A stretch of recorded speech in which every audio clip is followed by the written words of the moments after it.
So you can hear the drilling and the hammering here in Hove.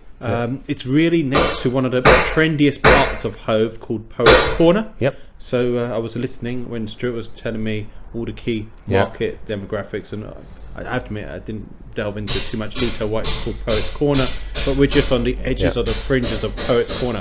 So Stuart, this is a former 2-bedroom house being turned into 6 bedrooms, but it's not just about squeezing the number of beds in. No. There's a lot more than that. Yeah, I mean, this particular house, we've converted it. We've done very clever use of the loft space to get a double L-shaped dormer in, and what it's meant is that we can retain the garden. So if this ever needs to be a family home again, we can turn that back into a family home because it gives us multiple exits in the future. So this was very much about making maximum use of space. So we've still got very large shared social space, a large galley kitchen, a south-facing garden. So we've got plenty of the social bits which we haven't compromised on, but equally then we've got 6 rooms all en suites. Actually, no, 2 of them have off suites, 4 of them have got en suites. So Stuart, look, I've only spent a couple of hours with you, but it's fascinating, your background, design, and also you're the first person I've ever met who said you're actually making some of the furniture in the rooms, i.e., for example, this particular location, the beds. Yeah, so, we fabricate, a lot of the interiors that you see on the photo shoots and everything else, we fabricate the lighting effects and the environment, everything around you, and we build things that weren't there before. So part of doing that is actually, if you can't get the products that you need, then actually you just fabricate and create them yourselves. So in this case, we build our own beds, we do LED mood lighting, mobile phone charging points, just as you get in a hotel.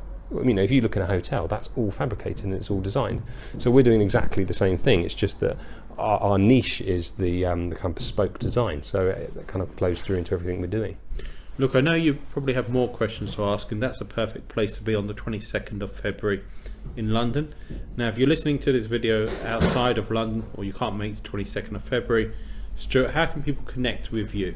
If you go onto Google and you Google Stuart Scott Co-Living Spaces, we should be on page 1 of Google, so either Co-Living Spaces or Stuart Scott Property or Brighton, you'll find us on page 1, and also on Facebook. If you type in Co-Living Spaces and Stuart Scott, it should come up on that as well. Sure.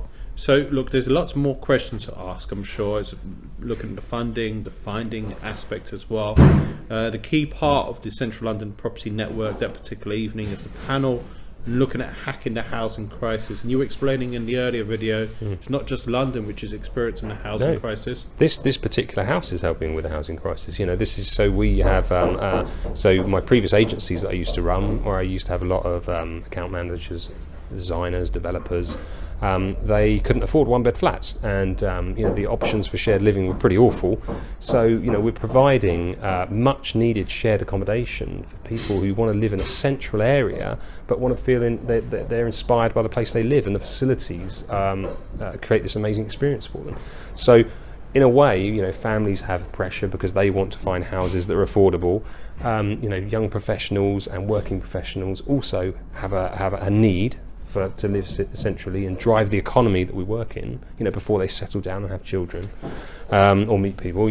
So I think there's an acute kind of like there's a lot of things that create that pressure on the housing, and so the small part that we play on Co-Living Spaces is saying, well, actually we're specifically catering for the young professionals, digital and creative sector, and we're creating shared living, inspired shared living for these people with lots of technology, bespoke environments, at the right kind of price point, to solve that need within the market. And other people will find that within their market there will be these little niches for them.